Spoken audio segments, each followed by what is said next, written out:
10 साल बहुत लंबा अरसा होता है किसी अपने को भूलने के लिए, जिंदगी का एक खास हिस्सा कहीं और बिताने के लिए और नए रिश्ते बनाने के लिए।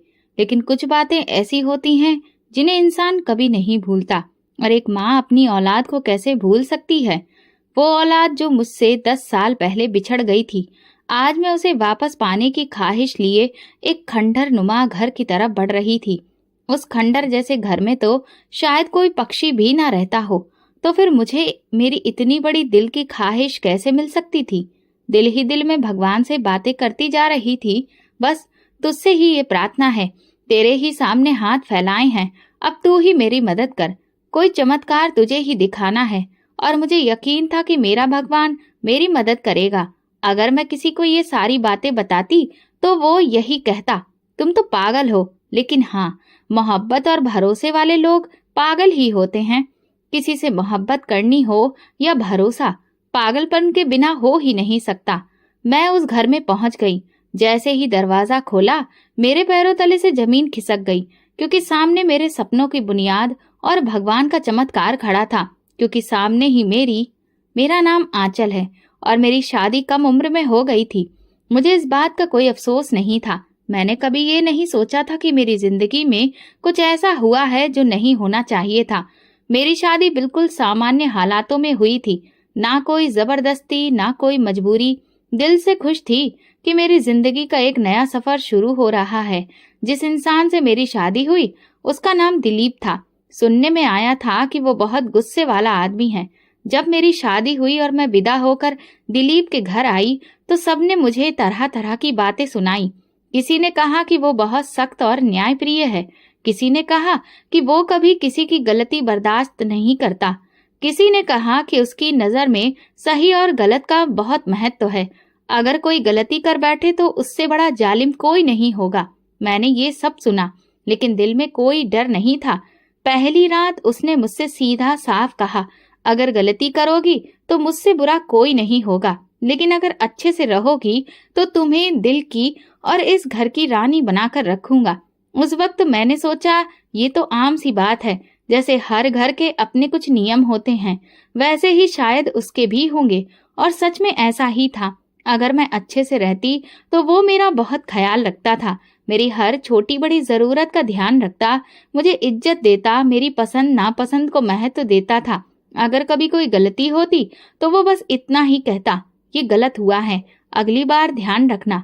हाँ, कभी कभी डांट भी देता था, लेकिन वो डांट किसी दुश्मनी या बदतमीजी सी नहीं होती थी, बल्कि उसके लहजे में भी एक अजीब सा ख्याल रखने वाला एहसास होता था।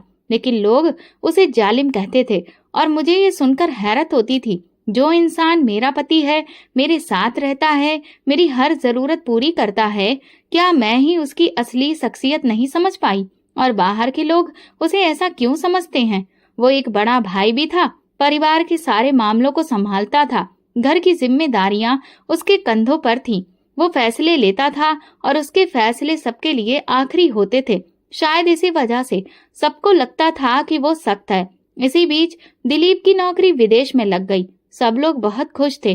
वो मुझे भी अपने साथ ले जाने वाला था।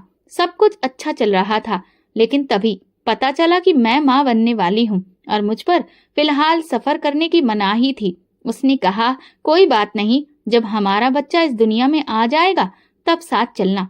इस बात ने मुझे और ज्यादा खुश कर दिया था कि वो मेरी और हमारे होने वाले बच्चे की सेहत को सबसे ऊपर रखता है। सब लोग मेरी किस्मत से जल रहे थे, कह रहे थे, एक तो अच्छा भला पति मिल गया जो मर्दों में मर्द है, और फिर बच्चा भी होने वाला है, अब तो विदेश भी जाना है। मुझे लग रहा था कि मेरी जिंदगी पूरी हो रही है।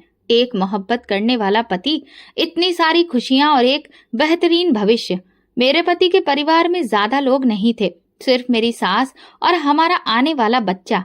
हमारे अलावा मेरा एक देवर और ससुर पहले ही विदेश में काम करते थे।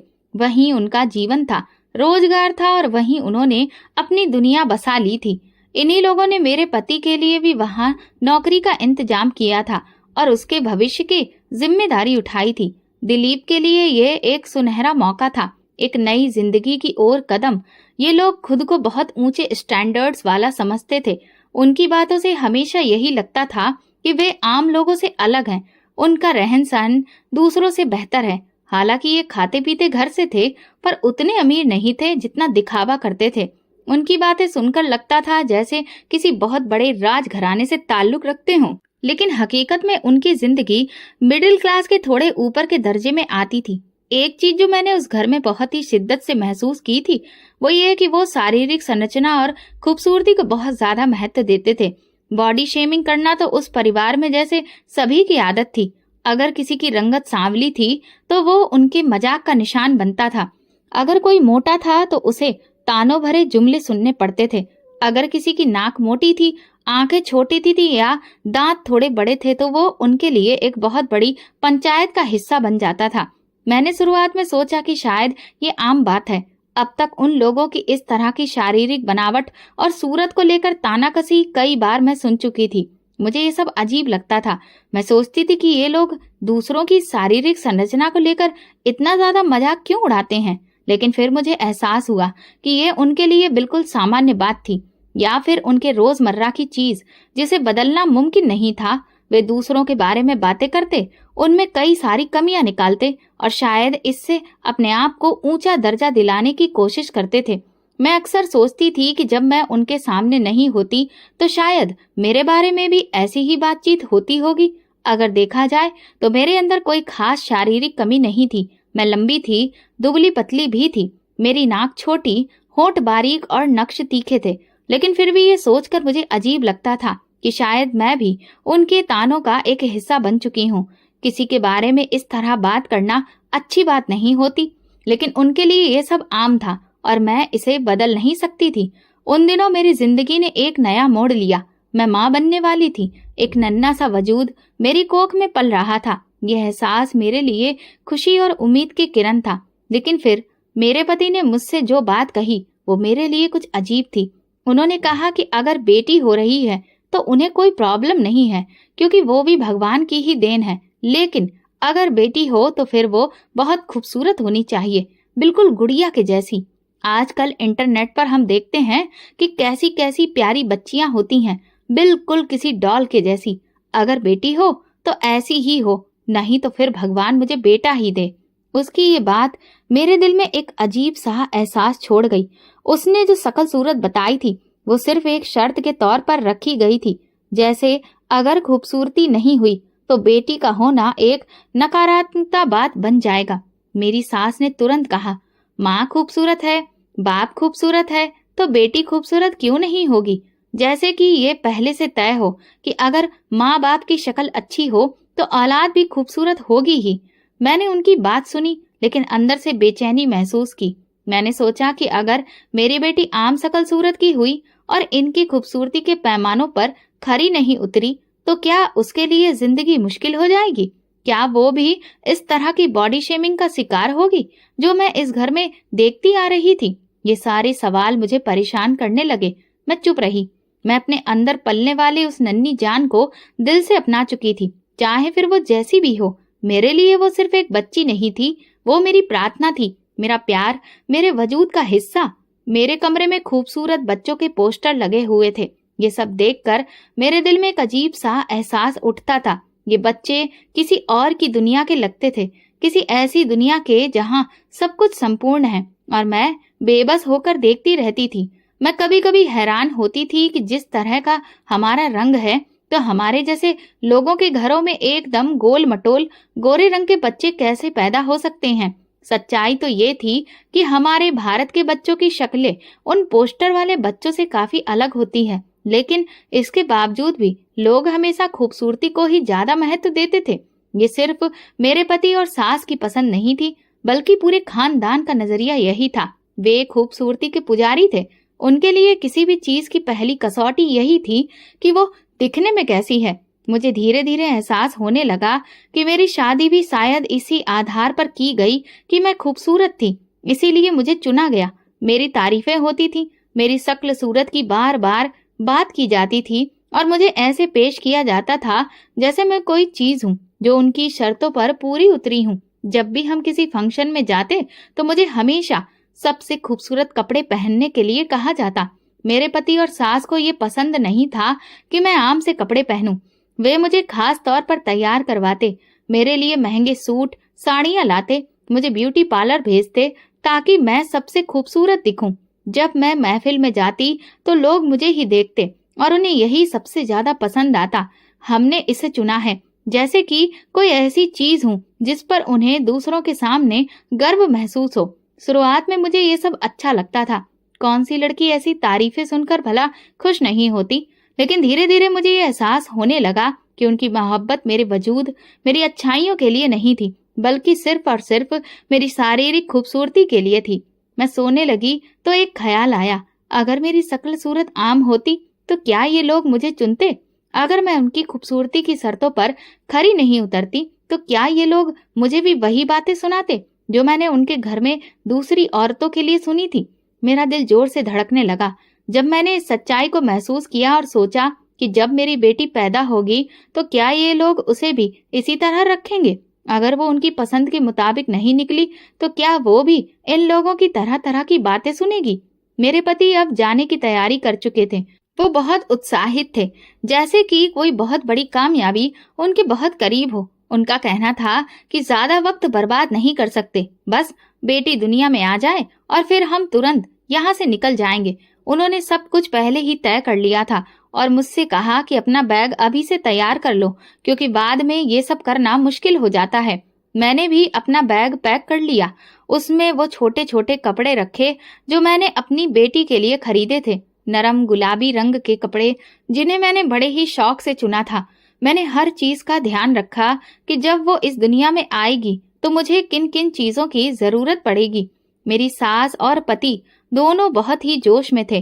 वो अक्सर साथ बैठकर आगे के बारे में बातें करते कि कैसे हम विदेश जाकर एक नई जिंदगी शुरू करेंगे, वहां जाकर सब कुछ बदल जाएगा। ये उनका सपना था। उनके सपनों में सब कुछ था, लेकिन कहीं भी मुझे उसमें मोहब्बत की गर्मी या जज्बात की गहराई नहीं लगी। मैं चाहती थी कि सब अच्छा हो, लेकिन मेरे अंदर एक हल्की सी बेचैनी थी, एक अजीब सा खौफ जिसे मैं किसी से कह नहीं सकती थी। मैंने अपनी आने वाली बेटी के लिए दुआ की और उसके लिए अपने दिल में बेपनाह मोहब्बत महसूस की।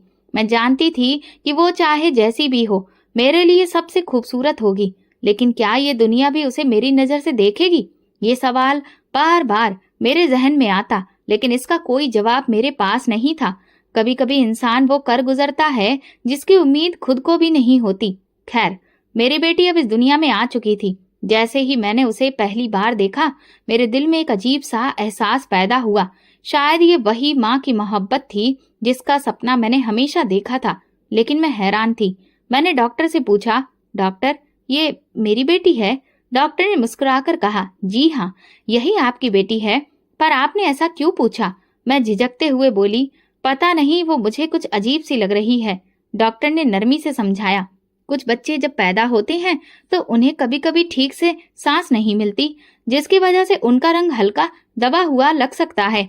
जैसे ही उन्हें ऑक्सीजन मिलेगी और खून ठीक से बहने लगेगा, उनका रंग नॉर्मल हो जाएगा। मैंने डॉक्टर की बात सुनी, लेकिन मेरे दिल की बेचैनी कम नहीं हुई। डॉक्टर मेरी उलझन समझ गई, फिर बोली, हर तरह के बच्चे पैदा होते हैं, शुरू में सभी एक जैसे नहीं लगते, आप चिंता ना करें, कुछ दिनों में सब ठीक हो जाएगा। मैंने जबरदस्ती खुद को तसल्ली दी, लेकिन अंदर ही अंदर मुझे लग रहा था कि कुछ ठीक नहीं है। जब मेरी बेटी मेरे पति और सास के पास पहुंची तो वहां पर एक तूफान खड़ा हो गया। मैं अस्पताल में ही थी, लेकिन एक नर्स ने मुझे बताया कि वे दोनों उसे देखकर मायूस हो गए। ये तो बिल्कुल काली है, मेरी सास की आवाज थी, और इसकी नाक कितनी चपटी है। मेरे पति ने तुरंत कहा। वहीं खड़े दूसरे लोग भी हैरत से सब सुन रहे थे। मेरे पति और सास की मायूसी और नफरत भरी बातें पूरे अस्पताल में गूंज रही थीं। जब मैं अस्पताल से घर आई तो मेरे शरीर के जख्म अभी ताजा थे, लेकिन उनके शब्दों ने मेरे दिल पर गहरे जख्म कर दिए थे। मैंने सोचा, शायद ये वक्त का गुस्सा है और जल्दी ही वो अपनी बेटी को अपनाएंगे। लेकिन मेरे पति ने एक बार भी अपनी बेटी को गोद में नहीं लिया, ना ही उसे प्यार से देखा। मेरी सास तो ऐसे मुंह बनाकर बैठी जैसे कोई बहुत बड़ा नुकसान हो गया हो। लेकिन मैं अपनी बेटी को पाकर बहुत खुश थी। मैंने उसके छोटे छोटे हाथों को पकड़ा, उसके नाजुक गालों को छुआ और उसकी मासूमियत में खो गई। मैंने देखा कि उसके कान के पास एक खूबसूरत पैदाइशी निशान है, बिल्कुल दिल की शक्ल का, जैसे प्रकृति ने उसे खास बना दिया हो। ये निशान मुझे याद दिलाता था कि ये बच्ची मेरी मोहब्बत है, मेरी दुनिया है। मैंने अब तक उसका नाम नहीं रखा था, लेकिन मैं रोज उसका चेहरा देखकर सोचती, उसका नाम क्या होना चाहिए। वो मेरे लिए सबसे खूबसूरत थी, चाहे कोई कुछ भी कहे। एक दिन अचानक मेरे पति ने कहा कि हमें एक दावत में जाना है। मैं हैरान हुई कि इतनी जल्दी बाहर जाना कैसे मुमकिन होगा, लेकिन फिर मैंने ज्यादा सवाल नहीं किए।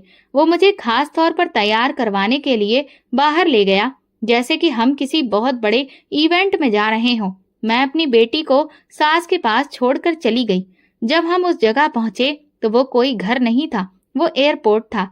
मैं हैरानी से इधर उधर देखने लगी। मेरी सास पहले से ही वहां खड़ी थी। ये क्या हो रहा है? मैंने घबराकर पूछा। मेरी नजर तुरंत मेरी सास के हाथों की ओर गई, लेकिन मेरी बेटी वहां नहीं थी। मेरा दिल एकदम से धड़कने लगा। मेरी बेटी कहाँ है? मैंने चारों ओर देखना शुरू किया। चलो, फ्लाइट लेट हो रही है। मेरे पति ने मेरा हाथ पकड़ा और मुझे तेजी से आगे ले जाने लगे। पर मेरी बेटी कहाँ है? मैं रो पड़ी, लेकिन कोई जवाब नहीं दे रहा था। मुझे मेरी बेटी के पास ले चलो, मैंने चिल्लाकर कहा, लेकिन किसी ने मेरी एक ना सुनी।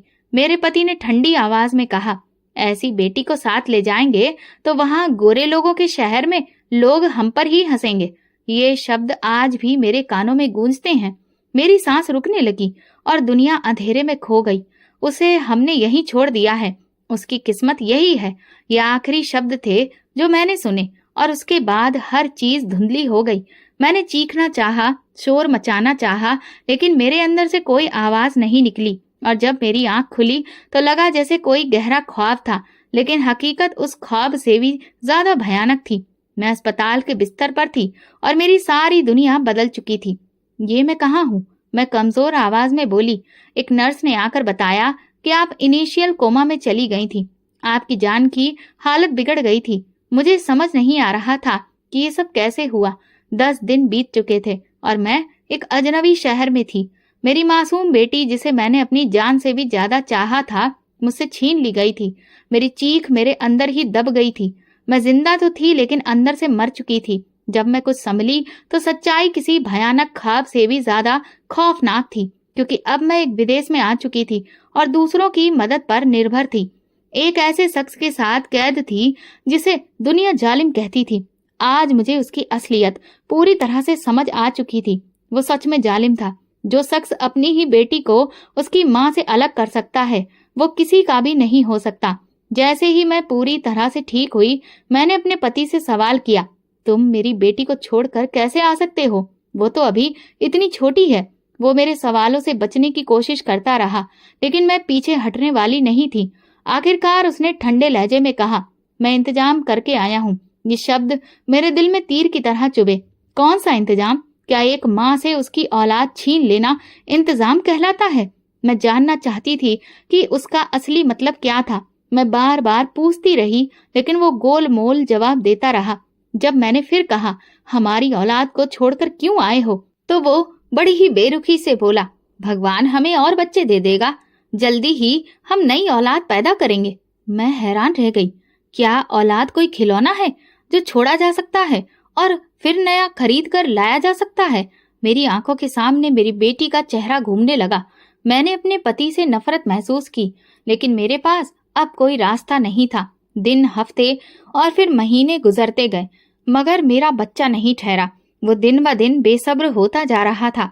पहले तो वो खुद को तसल्ली देता रहा, लेकिन जब कई महीनों तक कुछ नहीं हुआ तो वो मुझे डॉक्टर के पास ले गया।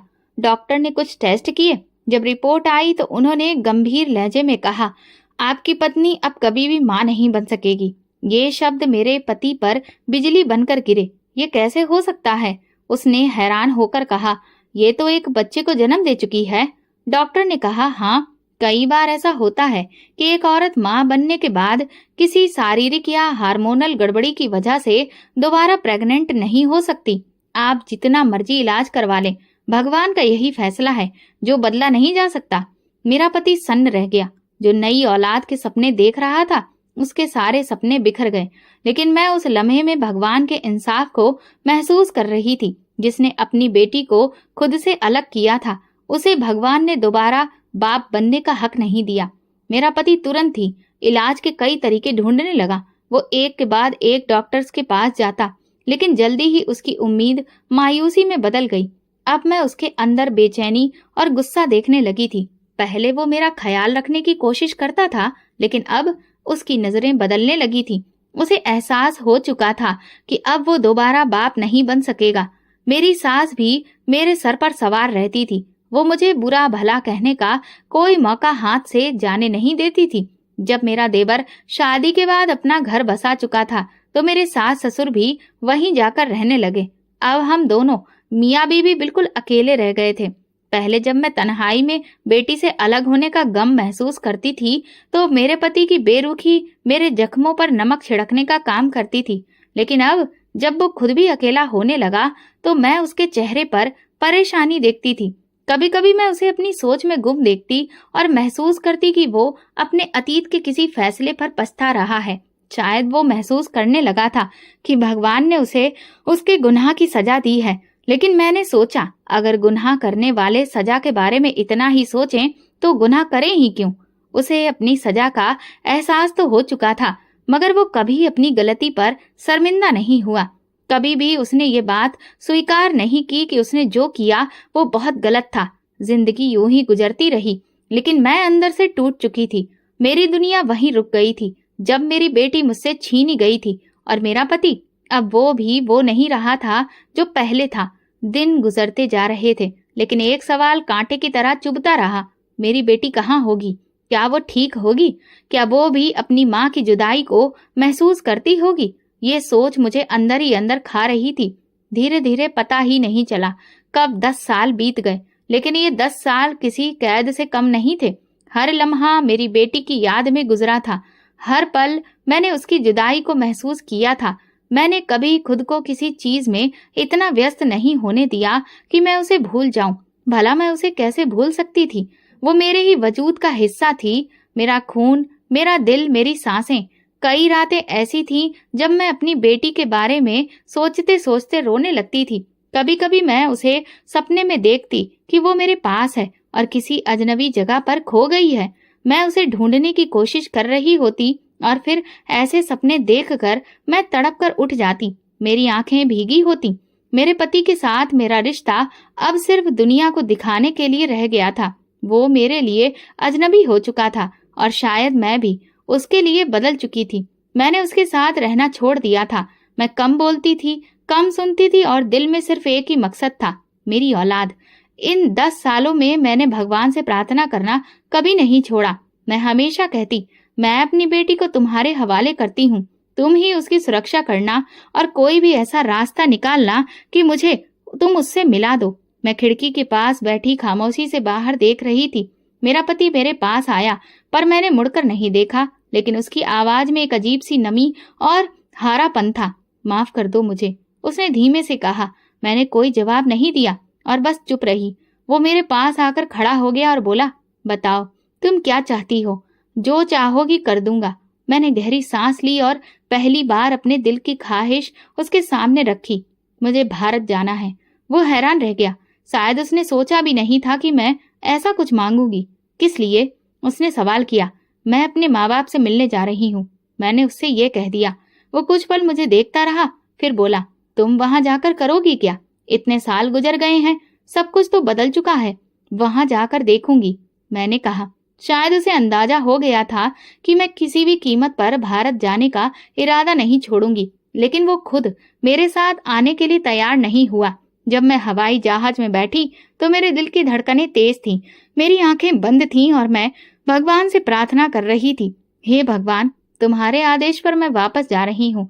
मेरे रास्ते आसान करना और मुझे मेरी बेटी का सुराग दे देना। मैं जानती हूँ कि जो चीज 10 साल पहले खो गई थी वो आसानी से नहीं मिलेगी, लेकिन मैं तुम पर भरोसा करती हूँ। तुमसे उम्मीद बंधी है। अब तुम्हें कोई चमत्कार करके दिखाना होगा। मैं भारत वापस आ चुकी थी, अपनी मिट्टी में, अपने वतन में। मेरा पहला काम अपनी बेटी को तलाश करना था, लेकिन सवाल ये था कि शुरुआत कहाँ से करूं। मुझे सिर्फ इतना पता था कि वो 10 साल पहले कहाँ थी। मैंने सोचा सबसे पहले वहीं जाना चाहिए, शायद कोई सुराग मिल जाए। मैंने गाड़ी बुक की और उस पुराने घर की तरफ निकल गई, जहाँ कभी मैंने अपनी जिंदगी के सबसे खूबसूरत दिन गुजारे थे। जहां मेरी बेटी ने आंखें खोली थी, जहां मेरी हंसी गूंजा करती थी और जहां से मेरी दुनिया अंधेरी हो गई थी। रास्ते में दिल की कई बातें याद आईं। अगर वो मुझे वहां नहीं मिली तो, अगर वो किसी और शहर चली गई तो, अगर वो अब इस दुनिया में नहीं रही। मैंने तुरंत अपनी सोच को रोका। नहीं, मैंने उसे भगवान के हवाले किया है। वो मुझे मायूस नहीं करेगा। ये सफर सिर्फ एक माँ का नहीं, अपनी बेटी को ढूंढने का नहीं था, बल्कि ये एक यकीन, एक प्रार्थना और एक चमत्कार के इंतजार का सफर था। मैंने अपने पति को भारत से फोन किया और कहा, मैं अब कभी वापस नहीं आऊंगी। तुम्हें बस यही बताना था। मुझ पर अब एक आखिरी एहसान करो। मुझे ये बताओ कि तुमने मेरी बेटी के साथ क्या किया था। आज 10 साल बाद उसने अपनी जुबान खोली और कहने लगा, मेरा एक दोस्त है जो मेरे ऑफिस में काम करता था। उसका नाम जतिन है। मैंने उसकी जिम्मेदारी उसे दी थी और कहा था कि घर जाकर वहां जो बच्ची है उसे अनाथ आश्रम में छोड़ आए। उसने कहा था कि वो वैसा ही करेगा। ये सुनकर मेरे पैरों तले से जमीन निकल गई। अपने ही बच्चे को अनाथालय भेजने का हुक्म दिया गया था। मेरे पति ने कहा, जो तुमने पूछा मैंने तुम्हें बता दिया, पर तुम ये क्यों कह रही हो कि वापस नहीं आओगी। मैंने कहा, अब मैं किस मुंह से वापस आऊंगी और तुम किस मुंह से रहोगे मेरे साथ। हमारा रिश्ता बस अब यहीं तक था। मैंने फोन बंद कर दिया। मुझे नहीं पता था कि मैं वाकई वापस जाऊंगी या नहीं, लेकिन उस वक्त मुझे उस आदमी जतिन पर सबसे ज्यादा गुस्सा आ रहा था। मैं फौरन जतिन से मिलने उसके घर चली गई। मेरे पति ने उसका पता और नंबर दोनों दे दिए थे। नंबर तो बंद आ रहा था, लेकिन मैं उसके घर पहुंच गई। अब पता नहीं आगे क्या होने वाला था। उसने अगर मेरी बेटी को अनाथ आश्रम में दिया था तो मैं जाकर उसे वापस ले आती। एक तरह से देखा जाए तो मुझे लग रहा था कि सब कुछ आसान हो जाएगा। शायद मैं जल्दी ही अपनी बेटी से मिल पाऊंगी। मैं रिक्शा में बैठकर जतिन के घर की ओर निकली, लेकिन मन में सवाल उमड़ रहे थे। क्या वाकई जतिन ने मेरी बेटी को अनाथ आश्रम में ही दिया होगा? अगर वो वहीं होगी तो किस हाल में होगी? क्या वो मुझे पहचान पाएगी? क्या वो मेरे साथ चलने को तैयार होगी? मैं उससे क्या कहूंगी? मेरा दिल घबरा रहा था, लेकिन मैंने खुद को मजबूत किया। अब पीछे नहीं हट सकती थी मैं भगवान से प्रार्थना करती रही कि वो मेरी राहें आसान करे। कुछ देर बाद मैं जतिन के घर के सामने खड़ी थी। एक पुराना सा मकान जिसके दरवाजे हल्के से टूटे हुए थे और जिनका रंग उतर चुका था। मैंने जोर से दरवाजा खटखटाया। कुछ पल के बाद एक औरत ने दरवाजा खोला। ठीक ठाक उम्र की औरत जिसकी आंखों में रौनक नहीं थी। आप कौन? किससे मिलना है? उसने पूछा। मुझे जतिन से मिलना है। मैंने कहा, वो घर पर नहीं है। आप कौन हैं? कब तक आएंगे? उसने जवाब दिया। मैंने कहा, मुझे बहुत जरूरी बात करनी है। क्या मैं अंदर आ सकती हूँ? वो कुछ पल हैरानी से मुझे देखती रही, लेकिन फिर पीछे हटकर रास्ता दे दिया। मैं अंदर दाखिल हो गई। घर बहुत सादा था। एक छोटा सा आंगन जहाँ एक चारपाई पड़ी थी। मैं उस पर बैठ गई और इंतजार करने लगी। मेरा दिल बेचैनी से धड़क रहा था। कुछ घंटे इस इंतजार में गुजर गए। आखिरकार दरवाजा खुला और एक आदमी अंदर आया, ठीक ठाक उम्र का, आम से कपड़े पहने हुए। उसने मुझे देखते ही उस औरत से आंखें मिलाई। आप कौन? उसने पूछा। मैं खड़ी हो गई। तुम जतिन हो? नहीं, उसने कहा। मैं जतिन नहीं हूँ, उसका बड़ा भाई हूँ। आपको क्या काम है? उसे बुलाओ, मुझे जरूरी बात करनी है। वो इस दुनिया में नहीं रहा, उसने कहा। क्या मतलब? ये क्या बात हुई? मैंने घबराकर पूछा। हाँ, वो बोला, कुछ साल पहले एक हादसे का वो शिकार हो गया था। उसके बाद से वो इस दुनिया में नहीं है। कब हुआ ये सब? मैंने पूछा। जो तारीख उसने बताई वही तारीख थी जब हम लोग जहाज में बैठकर रवाना हुए थे। इसका मतलब मेरे पति ने जतिन को जो काम सौंपा था वो करने से पहले ही दुनिया से चला गया था और उसी दिन उसके साथ हादसा हो गया था। इसका मतलब मेरी बेटी तो घर में अकेली रह गई होगी, क्योंकि जतिन तो उसे अनाथालय तक पहुंचा ही नहीं पाया था। मेरा दिल टूट गया और मेरी उम्मीद भी। कहाँ तो मैं सोच रही थी कि मुझे अनाथ आश्रम का पता मिल जाएगा और मैं वहां चली जाऊंगी, लेकिन अब मेरे पास और कोई रास्ता नहीं था। ये खबर मेरे लिए मेरी औलाद की मौत की खबर के जैसी थी। मैंने सोचा मैं अपने घर को देख लेती हूँ।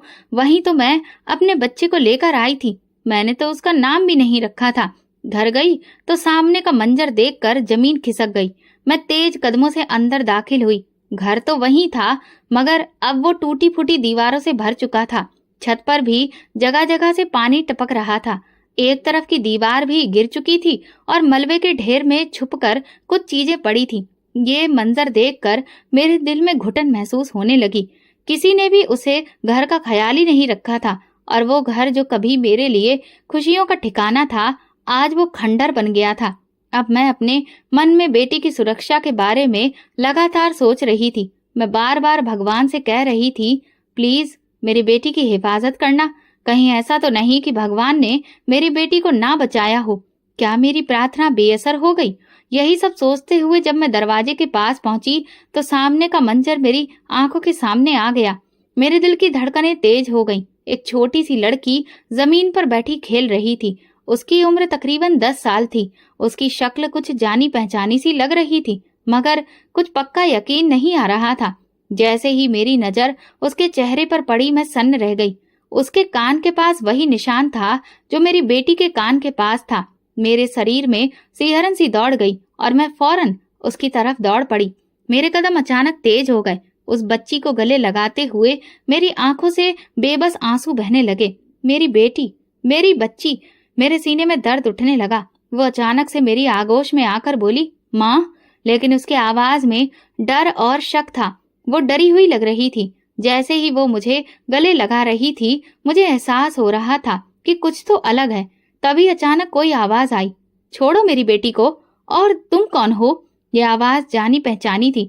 मैंने पलट कर देखा तो मेरी आंखें फटी की फटी रह गईं। वो और कोई नहीं, मेरी सहेली निशा थी। मैं निशा को पहचान गई और मेरा दिल हिलकर रह गया। ये क्या माजरा था? मेरे और निशा के बीच एक पल के लिए खामोशी छा गई। मेरी बेटी मेरे साथ थी, मगर निशा की मौजूदगी ने एक नई मुश्किल खड़ी कर दी थी। मेरी बेटी ने निशा को देखा और तुरंत उसकी तरफ दौड़कर उसके गले लग गई। निशा ने कहा, तुम घर जाओ बेटा, मैं आती हूँ। उसके बाद वो टूटी हुई दीवार की दूसरी ओर घर की तरफ चल पड़ी। अब मैं और निशा आमने सामने खड़े थे, पर दोनों की आंखों में कई सवाल थे। निशा की आंखों में हैरानी और परेशानी झलक रही थी और मेरे दिल में कई सवाल उठ रहे थे। मैं हमेशा से जानती थी कि निशा की कोई औलाद नहीं थी, पर वो बच्ची के साथ थी और आज वो मेरी बेटी आरजू को अपने साथ में लेकर बैठी थी। उसने मेरी बेटी को इसी नाम से पुकारा था। मैं सब कुछ समझने की कोशिश कर रही थी। उसने कहा, हाँ, ये तुम्हारी ही बेटी है, लेकिन पहले तुम बताओ कि तुम उसे छोड़कर क्यों गई। ये सुनकर मैंने धीरे धीरे अपनी कहानी शुरू की। मैंने निशा को बताया कि किस तरह मेरा पति मुझे और मेरी बेटी को अलग करके ले गया और फिर किस तरह भगवान ने उसे उसके किए की सजा दी। निशा ने सारी कहानी सुनकर गहरी सांस ली और कहा, ये तो बहुत गलत हुआ। तुम्हें हर हाल में अपनी बेटी के साथ होना चाहिए था, मगर तुम्हारे पति ने जो किया वो बहुत बड़ा गुनाह था। उसके बाद निशा ने मुझे बताया कि वो मेरी बेटी आरजू को कैसे अपने पास ले आई थी। मुझे बच्चे के रोने की आवाज आई और मैं उस तरफ भागकर पहुंची। मैंने देखा वो छोटी बच्ची अकेली रो रही थी और जब तुम्हारा कोई पता ही नहीं चला तो मैं उसे गोद में उठाकर घर ले आई। तुम लोग कहाँ चले गए थे, मुझे कुछ समझ नहीं आया। फिर जब तुम्हारी कोई खबर नहीं मिली तो मैंने उसे अपना लिया। निशा की आवाज में उस वक्त अजीब सी खामोशी और गम था। मैं समझ गई कि उसने बहुत कुछ बर्दाश्त किया है। जब ये पक्का हो गया कि तुम लोग नहीं लौटोगे तो मैंने फैसला किया कि आरजू को मैं अपनी बेटी बना लूंगी और तब से वो मेरे साथ है। मैंने तुरंत पूछा, तुम्हारी जिंदगी कैसी गुजरी? निशा ने बताया कि उसका पति दूसरी शादी करके चला गया था और उसे तलाक दे दिया। मेरे पति ने मेरे बांझपन की वजह से मुझे छोड़ दिया। मैं खुद मेहनत मजदूरी करके अपने और अपनी बेटी की जिंदगी गुजारने की कोशिश करती रही। मेरे दिल में गम की लहर दौड़ गई। निशा ने आरजू को एक माँ की तरह पाला था और आरजू अब निशा को ही अपनी माँ समझती थी। उसकी बातों में एक सुकून था। निशा ने कहा, वो मुझे अपनी माँ समझती है। भला 10 साल की बच्ची को ये कैसे समझाया जाए कि वो असल में किसकी बेटी है? मैंने निशा से कहा, हमें आरजू को उसके बारे में कुछ नहीं बताना चाहिए। वो जो कुछ भी समझती है वही ठीक है। हम उसकी जिंदगी में अब कोई और मुश्किल नहीं लाएंगे। निशा ने सिर हिलाकर कहा, हाँ, मैं भी यही सोचती हूँ। हम इस बच्ची को उसके बचपन में खुश रखने की कोशिश करेंगे। फिर मैंने निशा से कहा कि मैं अपने पति के पास वापस नहीं जा रही हूँ और मैं आरजू के साथ निशा के साथ ही रहना चाहती हूँ। मेरे पास कुछ पैसे हैं और मैं उन पैसों को इन्वेस्ट करके एक छोटा सा कारोबार शुरू करना चाहती हूँ। मेरी आवाज में भरोसा था। हम सब मिलकर एक नई जिंदगी शुरू करेंगे। निशा ने मेरी बातों पर ध्यान दिया और फिर कहा, तुम्हारी बात मुझे ठीक लग रही है। मैं तुम्हें और आरजू को अपने साथ रखने का फैसला करती हूँ। मैं भी तुम्हें अपना कारोबार खड़ा करने में मदद करूंगी और अगर तुम्हें कभी जरूरत पड़ी तो मैं हमेशा तुम्हारे साथ हूँ। मेरे दिल में सुकून उतर आया। निशा ने ना सिर्फ मेरी बेटी को गोद लिया था बल्कि मेरी जिंदगी को भी एक नया रास्ता दिखाया था। मैंने उसे धन्यवाद कहा और फिर हम दोनों ने एक दूसरे की तरफ मुस्कुराकर देखा। एक नई जिंदगी की शुरुआत होने वाली थी और हम सब एक साथ उसकी ओर बढ़ रहे थे। इस मोड़ पर मैं भगवान का शुक्रिया अदा करती हूँ जिसने मेरी जिंदगी में निशा जैसे इंसान को भेजकर मेरे लिए रास्ता आसान कर दिया। इस सफर में हम एक दूसरे के साथ थे। मेरी जिंदगी का अगला कदम था कि मैं आरजू के साथ एक नई मंजिल की तरफ बढ़ूं और निशा के साथ मिलकर हम अपने सपनों को हकीकत में बदलें। निशा ने आरजू को बताया कि मैं उसकी मौसी हूँ और अब उसके साथ ही रहने वाली हूँ। शुरू में आरजू थोड़ी हिचकिचाई, लेकिन निशा की मोहब्बत और देखभाल ने उसके दिल में भरोसा पैदा किया। कुछ दिनों के बाद मैंने आरजू को सिखाया कि वो मुझे छोटी माँ कहा करे। ये एक छोटा सा कदम भले ही था, लेकिन मेरे दिल को इससे बहुत सुकून मिला। मुझे मेरी बेटी वापस मिल गई थी और मेरी प्रार्थनाएं बेकार नहीं गई थी। भगवान ने सच में चमत्कार दिखाया था, वरना मेरी जिंदगी में ये पल कभी नहीं आते। मेरे पति का दिल इतना कठोर था कि उसने मेरी बेटी को इस तरह अकेला छोड़ दिया, लेकिन ये भगवान का एहसान था कि आज उसने मुझे दोबारा बेटी के साथ खड़ा कर दिया था। हम तीनों एक दूसरे के साथ खुश थे। हर दिन एक नई उम्मीद और प्यार का एक नया रंग। मेरे पति मुझे बार बार फोन करते और वापस आने के लिए कहते, मगर मैंने उसे हमेशा यही कहा कि मैं अब वापस नहीं आऊंगी।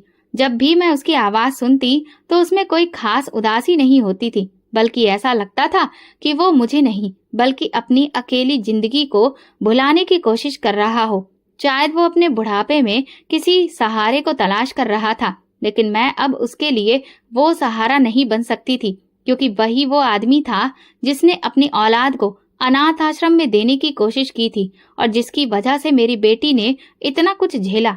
मैंने फैसला कर लिया था कि मैं ऐसे इंसान को सहारा नहीं दूंगी।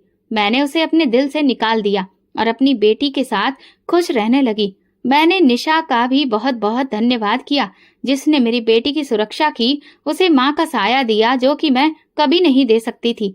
निशा ने वो सब कुछ किया था जो एक असली माँ ने अपने बच्चों के लिए करती है और उसी की मदद से आज मेरी बेटी सुरक्षित थी और मैं भी सुकून की जिंदगी जी रही थी। मैं जानती थी कि मेरी जिंदगी अब एक नया मोड़ ले चुकी है। आज भी हमारे बीच कई ऐसे सवाल खड़े हो जाते हैं जिनके जवाब तलाशना बहुत मुश्किल होता है। मैं सोचती हूँ कि क्यों आज भी लोग खूबसूरती और बदसूरती के पीछे इतने पागल हैं। हम बुनियादी सच्चाइयों को नजरअंदाज कर बाहरी दिखावे के पीछे भागते रहते हैं। भगवान ने हमें जो भी शक्ल सूरत या शारीरिक संरचना दी है वो उनके दिए हुए तोहफे का एक खास हिस्सा है और यही हमारी जिंदगी की सच्चाई है। हमें इस पर शिकायत करने का कोई अधिकार नहीं है। क्या इतना काफी नहीं है कि वो हमें औलाद दे रहा है, लेकिन फिर भी हम सोचते हैं कि वो किस रंग की है, कैसी शक्ल की है या क्या वो हमारे नाम को ऊंचा करेगी। हम ये सब भूल जाते हैं और भगवान का धन्यवाद करने की जगह खुद भगवान बनकर अपनी औलाद की जिंदगी के फैसले करने लगते हैं, जबकि भगवान ने हमें अकल दी है, समझ दी है कि किस रास्ते पर जाना सही है, लेकिन फिर भी हम दुनिया के माया जाल में उलझे रहते हैं। भगवान ने जो कुछ भी बनाया है उसकी अपनी खासियत और अपना मकसद है। उससे नफरत करना भगवान से नफरत करने के बराबर है। खूबसूरती सिर्फ शक्ल सूरत की नहीं होती बल्कि दिल की भी मायने रखती है। इंसानियत में जो खूबसूरती है वही हमें भगवान के और करीब ले जाती है। इसलिए भगवान ने जो कुछ भी हमें दिया है हमें उसका दिल से धन्यवाद देना चाहिए। तो दोस्तों, अगर आपको हमारी कहानी पसंद आई है तो प्लीज कमेंट करके जरूर बताइए। वीडियो को लाइक करें और ज्यादा से ज्यादा शेयर करें। अगर आप चैनल पर नए हैं तो सब्सक्राइब जरूर करें और नोटिफिकेशन बेल दबाएं ताकि अगली अपडेट सबसे पहले आपको मिले। धन्यवाद।